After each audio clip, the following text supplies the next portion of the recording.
Well, hello everybody, and welcome back to the Safe and Sound Texas audio excursion. So it's time for part two of Kevin Gray's interview. At the end of part one, we were discussing the issue of lacquer making and the facilities to doing that being only in Japan, and the difficulties of possibly putting another one back in the United States. And Kevin actually started to reference the fact that plating facilities actually have much more of an environmental impact and problem to get started. I was at RTI the previous day and saw their plating processes. I'll be bringing out that video here shortly as well on my plant tour and the interview of the owner, Don McInnes. But Kevin and I got into this discussion and further talking about those that he's worked with in the industry and more. One thing I do want to clarify from the equipment video that I put out from his mastering studio is some of the equipment that I was showing after about 8 minutes and 32 seconds, which was on the opposite side of the room of his cutting lathe, purely is equipment that is used for his recording process for the records on Cohearent records. That is not equipment that is used in the mastering process for third parties. And I was able to get from Kevin before I left a signed copy, or I brought my copy and got it signed, of Buckingham Nicks to keep as a memento. So let's get into part two of my interview with Kevin Gray. Same thing, Doran up at RTI, I mean, running a plating facility in California is also a real problem.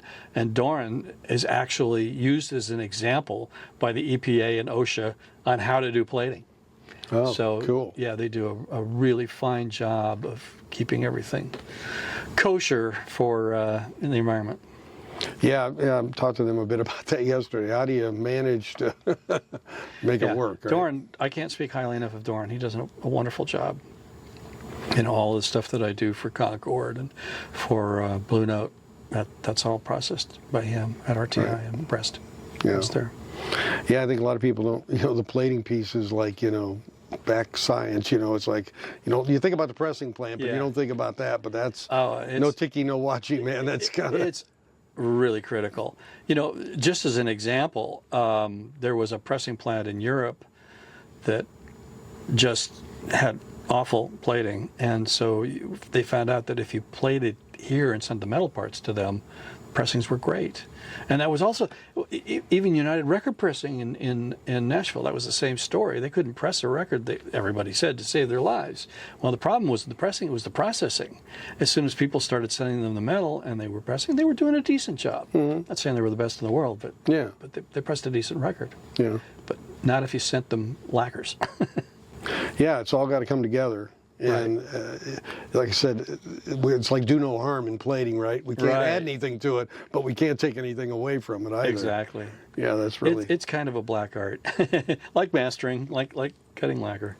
Yeah, exactly. A lot of little Gary has a really nice, more modern, of course, in Paramount in Denver. Oh, I love Gary. Gary is one of my favorite people. We worked together at RTI. He left and went to work for Chad at QRP, and then started Paramount. And but I would say he's one of the two best in the world. Yeah. At plating. No, he's and the product they're coming out with is good. As RTI's is good. Fidelity's is. I really don't hear pressings out of them. They're just some of the jobs that I do get sent to him for plating, and we plated our own last album. The Corey Weeds was plated by Gary. Oh, was it? Okay. And then pressed at Fidelity. Pressed at Fidelity. He had used RTI for the first two. Rick and I go back to the 80s. I mean, oh, really? We're Rick Hoshimoto? Yeah. Even before I knew Gary. Yeah. Yeah, it's like you said, it's a small world. It is. But man, Fidelity is just everything I've got from them. I mean, I got a band from Boston that did a 500 run with them. And it's just like top notch. Yeah. It's just like treated all the same. His sons, they do real good work for him too. Kind of keeping everything running. Edward's like, he gets his mechanical prowess from his dad, and so Yeah. he's capable of doing everything there. Right. It's funny. I was talking to Don yesterday. I said, it's funny, yeah, but now they got to deal with this computerized stuff. It's Oh, I not, know. yeah, it's it's a little different. Mechanically, yeah, they're very similar. Yeah, we've really been impressed with what's coming out of there. Agreed. Just to man. It took a while to get going, like a lot of these things do, right? Exactly. It takes longer than you expect for a lot of different reasons. And like Chad said, making records ain't as easy as you think. No. I look at the price of a record. A lot of people, they complain and whatever, and I look at it, and inflation, they really don't. Yeah. cost that much more After than they ever did. being in manufacturing, it's like people don't recognize and then there's loss of product that even when you're making records. One came off press yesterday, the other day, and he happened to pull it, and he goes, I don't know, you'll just throw it in to do it right. Right. To do it right. Right. Now, yeah, you can just let them come off the spindle and let the customer find out. No. There are too many people who did that for too long. Yeah, at RTI, those the ladies will look at the record, Yes. give it 3 to 5 seconds, flip Yes. it, and give 3 to 5, and you're thinking, what are they gonna? And Don was saying, he said, what did you? And he pulls it out. She goes, you see that?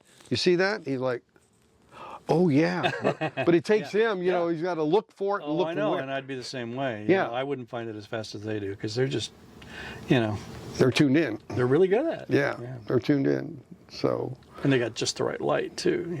When you've worked for these different companies, which is interesting, would you say, to what degree is the art of what you do influenced by rushed schedules or things that did you ever feel like you had to compromise your art In the past? in the past?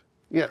Well, I know here you're doing your own thing. yeah. No, I think the biggest thing that's changed was when vinyl reigned supreme, we're dealing with the engineer and the producer. Or maybe he's the same guy, it's one guy, or maybe both. And, for an example, Billy Joel, that was Michael Stewart producing, Ron Malo engineering, and I did a bunch of albums with both of them. And so they'd come in on every project. So a lot of the choices, audio-wise, were made by them, not by me. Mm-hmm. And I had my input to it. They would listen to me. I'd listen to them. We'd sometimes compromise.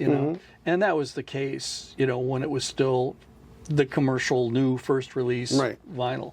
That's all changed since it's gotten into the reissuing community, with a few exceptions. There have been a couple of albums where, for reissues, where people got very involved that really had no business being involved. But Sure. Kind of became a thorn in my side. But yeah, It's part of the big world, big corporate world. I prefer it when it doesn't happen. Right. Most of the time, it doesn't. Yeah.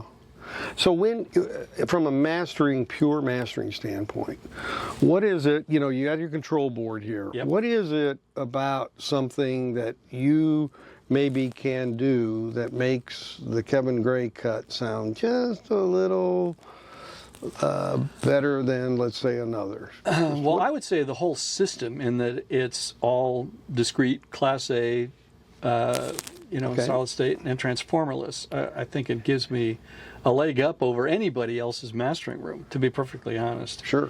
But the rest of it is just knowing sonically what it needs, And I was very fortunate in that when I started at Artisan Sound Recorders under Bob McLeod back in 1972, and prior to that, I was in high school when I was kind of learning the trade from him. Mm-hmm, and, he would sit me down with a tape and play it and say, what is this? What do you think this needs? What do you think this needs? What is there too much of? What is there not enough of? And he got me thinking in that mode that completely ruined me listening to records at home, because I was always hearing with those ears. Now I could turn that off now. Oh, okay. I don't, Okay. But at that time I remember I was so dialed in, But anyway, learning from him was priceless. Because he's an unsung hero. I mean, he did so many great records back in the late 60s and early 70s. He was doing all the Warner Brothers stuff, in 1969, 70, 71. Heyday. And and Elektra, the Elektra, Doors. big, yeah. He did like 4 of the Doors albums. He did 4 of the Rolling Stones albums. He did, a lot of stuff. And it all sounded great. I mean, for what it was, for what the tapes were, Artisan, did it have a logo with little antennas that looked like? Well, it was actually an A superimposed on a phonograph record. So it was an ellipse with an A, but most people didn't get that. No. But there was a big logo of it. I could show it to you. Yeah. That made it clear. Okay. But the stamp. But it was unique. I mean, you could tell. People called it drumsticks on a drum. And, I called it my favorite Martian. I called it. Right. Antennae sticking out. Yeah. No, but that's what it was. It was the A logo that they had. Yeah. Yeah. Yeah. And that didn't start until 71, I think. Okay. So the stuff that Bob Before got that, in 69, 70, I don't think You wouldn't know. most of the Doors stuff had it. L.A. Woman probably did, but I don't think the other ones did. Yeah. Yeah. The same thing with the Stones, I know Let It Bleed didn't have the stamp. I think probably Exile on Main Street might have been the first title it had. Yeah. Do you, you know how it is with Chad. He gets what's remastered, and then he pulls out a promo and he compares it. Right. To what degree, or do you even at all consider? Well, I think we talked about Doobie Brothers. You had done with Speaker's Corner, and we had an email going that he said, I don't even have one, and I'm like, but to what degree does that even ever? It depends on the company. Okay. It depends on the company. It's kind of funny. I was doing tons and tons of stuff for Rhino with Steve Woolard before the Rhino High Fidelity started with Patrick Milligan, and he usually wanted me. Well, I'll put it this way. He usually wanted me to match it or at least be aware of what the original sounded like. So he would always send me an original. Okay. Patrick kind of takes the opposite approach. He wants my take on how I think it should sound. And so he doesn't do that. And that's bit us both in the ass a couple of times. There was the big controversy over the television record because I kind of toned down the upper mid-range. The rawness of it, so to speak. And to this day, I stand by it. I think it sounded great. But people got all up in arms because it didn't match the original intent, as if they know what the original intent was. Because I know a friend of mine interviewed the second guitarist in the band. I guess he was the rhythm guitarist. And he said, we never liked the way that record sounded. It's like, so what's this original intent thing all about? It makes for great fodder, I think. Exactly. It sounds good, but in reality, I'm not sure it really means anything. Do you like? And the intent when the record came out in 1969 or 70 or 74 isn't necessarily what the intent is today. It's intended to sound good on high-end audiophile systems. Yeah. In those days, it was intended to be bright and clear, but maybe a little overemphasized in the upper mid-range and for radio play and whatever else. And that's funny, people say, well, they didn't use LPs for radio play. Guess what? I still had producers saying, well, on FM they did. Yeah, but I still had producers saying, this will sound better on the radio. It's like, okay, so they were, But then, they threw in equipment and compressor. They did all sorts of crap anyway, getting it into the airwaves. So it's like, that's BS. I mean. And they almost always filtered the bottom end, sometimes at 40, sometimes at 55 cycles, Right. And it was all to get it louder, Right. That was the beginning of the loudness wars. It didn't happen with CDs. No, that was a follow-on. Exactly. It's like, Chad and I have talked extensively about Pretzel Logic, and it has gotten, right? But, and he said to me, well, you wouldn't want it any brighter from the way it is, he said you wouldn't, and it's funny, that album now, I listened to it on Chad's version, and it really just, it's a different album almost. It feels different. It has, I hear things I never heard before. Yeah. And it really is more engaging, because the other one was a little bright to where it almost annoyed me. So it was like, I hadn't listened to it in how many years, and I've listened to this one at least a dozen times. Yeah. Because it just feels right. It just so. But I think everybody's going into carbon copy mode. They just kind of, that kind of thing. So and so said such and such, so it must be true. Yeah, I mean, exactly. I'm not saying it against you, but Yeah. But it happens all the time. No, it happens all the time. I see it. Yeah. So I've had, and I've said to people, the consensus on the internet is that it's like, I take that with a grain of salt. I'm like, give it a listen. Try to enjoy it as a record, and now say, what do you think of it now? Right.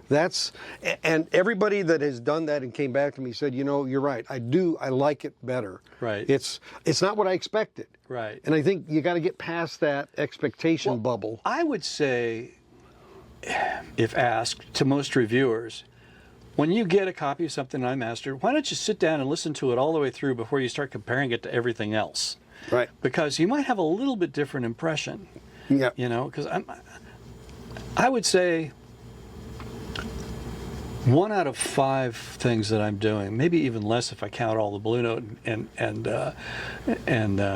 Concord Jazz stuff that I do, because very little of that is compared to the original. But on the pop stuff, 1 out of 5 is basically matched to the original.